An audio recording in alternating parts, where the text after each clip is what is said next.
dans ce nouveau fil rouge dédié à l'histoire des pieds noirs dans le Gard. Et c'est ici au Monument aux Morts de Nîmes que je rencontre pour la première fois cette communauté. C'était le 5 décembre 2022 et c'est aussi ici que j'ai rencontré Marie-Louise qui avait envie de témoigner. Dans cet épisode, Marie-Louise nous confie son histoire et son arrivée en France en 1962. Quand j'ai mis les premiers pieds à Nîmes, ça a été pour moi une révélation parce que j'ai retrouvé la chaleur de mon pays. J'entendais parler espagnol dans les rues, je voyais même quelques musulmans. Je me suis sentie tout de suite chez moi. Je suis née dans cette maison-là. Vous voyez, ça c'est ma grand-mère qui mettait sa poule dehors pour l'engraisser. J'ai eu la chance, je dis bien la chance, parce que il faut l'avoir vécu pour comprendre, d'habiter le plus beau quartier d'Oran, c'est-à-dire son berceau, le port et le vieux quartier de la Marine. Ça, c'est la famille. Nous sommes de 3 générations, nés là-bas. Tout le monde avait à peu près la même histoire, hein. Nous étions des pauvres gens. Mon père était docker sur le port d'Oran, ma mère cigarière. 20 ans après, quand j'ai fait mon premier retour en Algérie en voyage, je suis tombée sur des anciens collègues de mon père docker au port comme lui. Et je leur ai dit que j'étais la fille de François. Ils m'ont pris dans leurs bras, on a pleuré ensemble. Et vous savez ce qu'ils m'ont dit? C'était le bon vieux temps. J'habitais tout près de cette grande promenade, là, vous voyez ça, ce bout de promenade. C'est ce qu'on appelait la promenade de l'étang, qui surplombait le port d'Oran et le bas quartier, où je suis née. En temps normal, quand j'y pense, je ne pense pas au mauvais. J'ai que de bonnes choses qui reviennent. Moi, j'ai grandi très heureuse, très, très heureuse, parce qu'on avait...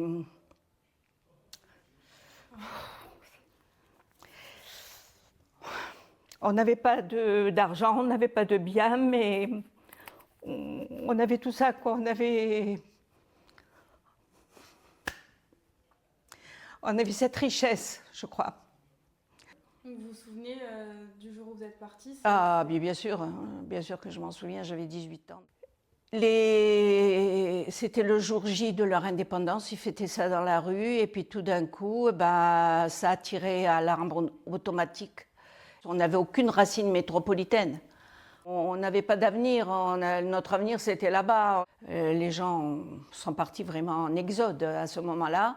Ils ont compris que on ne pouvait pas vivre comme ça, qu'il y avait une espèce d'esprit de vengeance qui se faisait sur les Européens, etc. Il y avait partout écrit la valise ou le cercueil, voilà. Ma dernière vision d'Oran, c'est la nuit. Et la montagne de Santa Cruz, avec les étoiles, avec les quelques lumières de la ville. Voilà, ça c'est mon dernier flash que je garde de ce départ. Et puis l'indifférence des gens, c'était les vacances en France. Qu'est-ce qu'on s'en foutait de tous ces petits pieds noirs qui arrivaient avec leur valise en carton. Aujourd'hui, vous vous sentez un peu guérie de tout ce qui s'est passé? C'est difficile à dire. C'est difficile à dire parce qu'il y a encore beaucoup de zones d'ombre. Et je pense que toutes ces zones d'ombre nous ont fait un grand mal. Elles sont enterrées dans les archives, hein, ça je sais.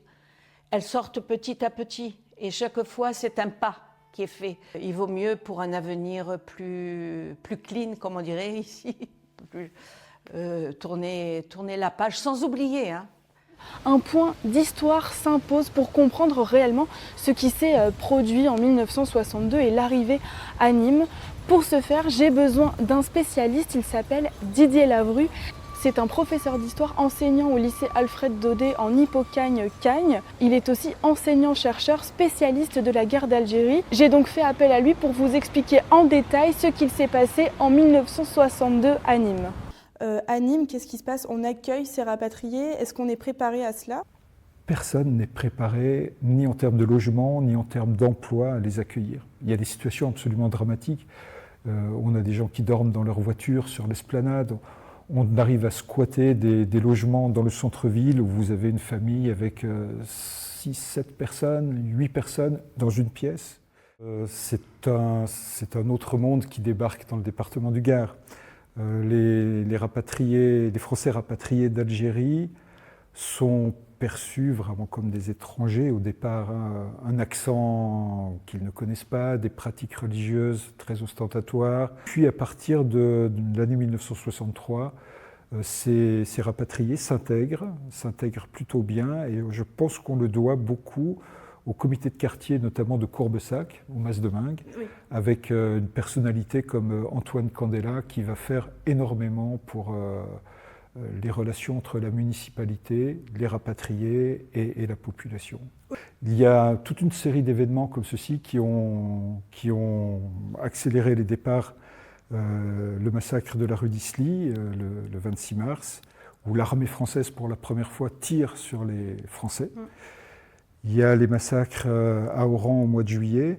On est à une époque où la formule est vraie, hein, c'est la valise ou le cercueil, et la plupart partent avec juste la possibilité d'avoir 2 valises.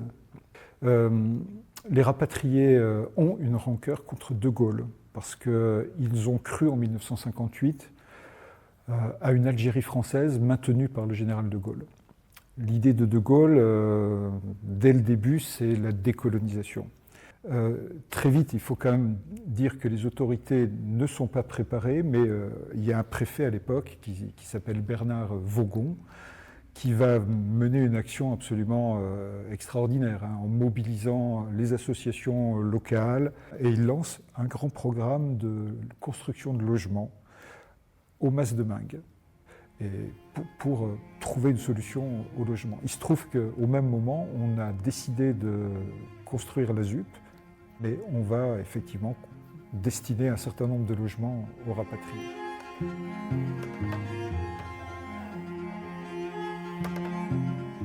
C'est les premiers témoignages de cette population qui est arrivée en 62. J'ai envie de dire, pour qui tout était à faire, ou tout au moins tout était à refaire.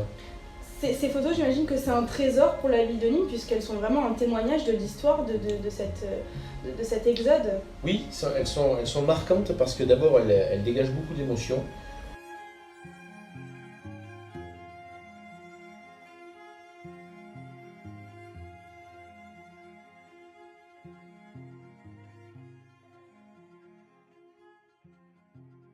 Aujourd'hui, c'est un jour très symbolique pour la communauté pied-noir. Il y a des pieds-noirs qui viennent de partout en France, spécialement pour ce pèlerinage de Santa Cruz. Nous sommes donc sur l'esplanade du sanctuaire. Un des temps forts, c'est également la procession de la Vierge qui va se dérouler d'ici quelques instants.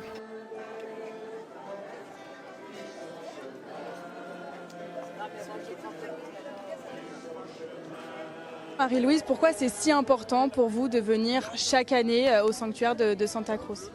Eh bien, d'abord, c'est pour perpétuer le souvenir de nos traditions oranaises, parce qu'on se remémore bien sûr le miracle de la pluie lors de l'épidémie de choléra qui avait frappé Oran.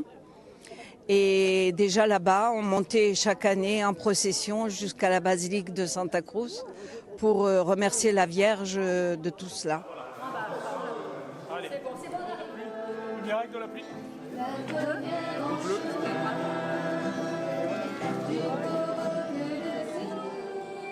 Alors Roger, vous faites partie de ceux qui vont porter la Vierge aujourd'hui. Tout à fait, je vais porter la Vierge aujourd'hui pour la procession. Voilà, comme chaque année, depuis presque plus de 15 ans même.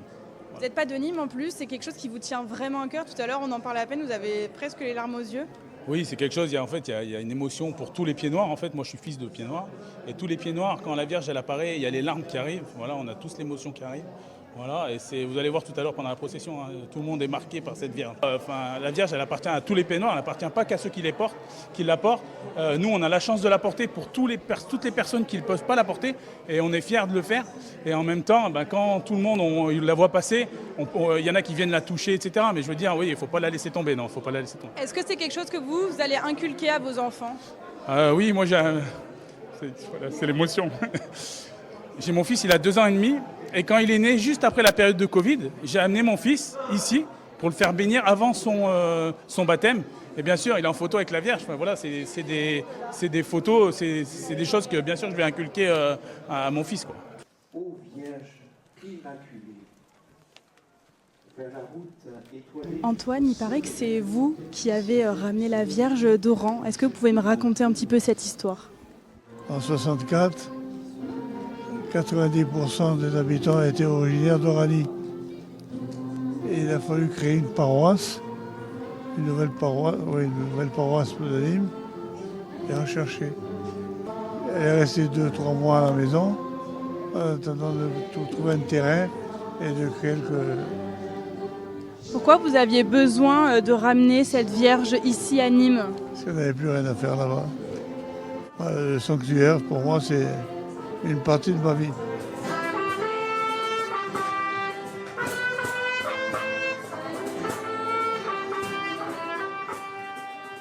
Nous allons à la rencontre de Margot. Margot a choisi d'étudier la guerre d'Algérie pour parler des réels traumatismes qu'a pu engendrer cette guerre. Elle est allée à la rencontre de certains pieds noirs qui encore aujourd'hui ont des séquelles 60 ans après. Nous allons voir avec elle pourquoi et comment elle a réussi à étudier la guerre d'Algérie. C'est un entretien qui est important là pour ton grand oral. Oui, parce que c'est ce qui va me permettre en fait d'avoir un appui concret en fait de ce que je dis, parce que ce que je dis c'est bien. Mais là, moi, je pourrais avoir vraiment quelqu'un qui va... je vais pouvoir prendre l'exemple en fait, d'une personne qui a réellement vécu ça. Dernière étape en tout cas du grand oral. Oui, voilà, la dernière étape. Donc, nous le savons, la mémoire est un processus très important au niveau de l'État, mais aussi au niveau personnel. C'est quelque chose qui permet de retranscrire l'histoire à travers des personnes qui ont réellement vécu des événements traumatisants et des événements de l'histoire. Pourquoi est-ce que tu as choisi cette thématique-là? Raconte. Je trouvais ça important. De montrer que les nouvelles générations qui passent leur bac sont intéressées par ce processus de mémoire qui doit perpétuer afin que les témoignages puissent se faire. Justement, hier, tu as rencontré un ancien combattant, un pied noir, oui. Quelqu'un aussi qui était au Liban. Justement, d'avoir leur témoignage, qu'est-ce que ça t'a fait? J'ai eu la chance, donc j'étais très reconnaissante d'avoir cette chance de pouvoir rencontrer 2 personnes qui ont vécu des combats. J'ai pu également leur poser des questions et ça a permis à mon grand oral d'avoir un côté plus humain et moins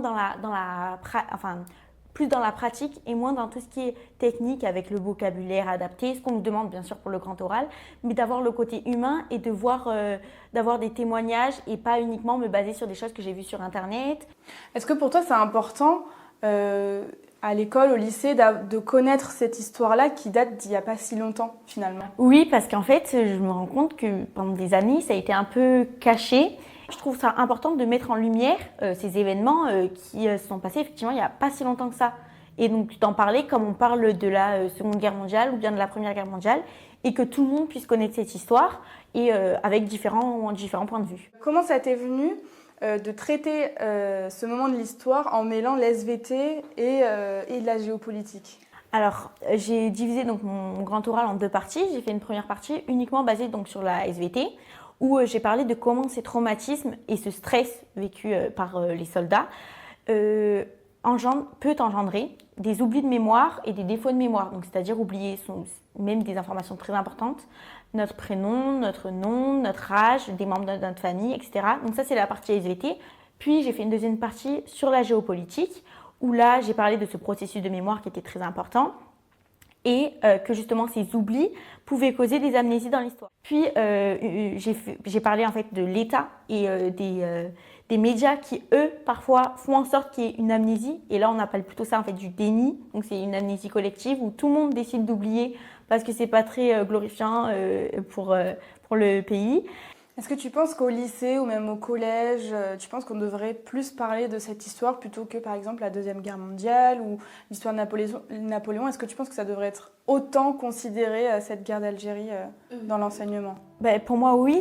En fait, surtout, on devrait en profiter parce que contrairement à la Première Guerre mondiale et même bientôt la Seconde, il y a de moins en moins de personnes forcément qui ont vécu ces guerres parce que les personnes décèdent au fur et à mesure. Rencontrer tant que les personnes sont encore vivantes et tant que ces personnes peuvent encore nous raconter. Parce que c'est, comme vous l'avez dit, c'est très récent en fait encore. Donc une phrase que m'a dit un ancien combattant qui a fait la guerre d'Algérie, un pied noir, il m'a dit « Je pense me rappeler de tout, mais je ne parlerai pas de tout ». Il a décidé qu'il y avait des choses trop dramatiques, je pense, dont il n'a pas encore, ou peut-être qu'il n'est pas encore prêt à en parler. Et on conclut ce fil rouge en beauté avec Margot qui a eu 18 au grand oral du baccalauréat. J'espère que ce fil rouge vous aura plu, que vous en aurez appris un petit peu plus sur l'histoire du Gard et de l'Occitanie. En attendant, je vous dis à très bientôt.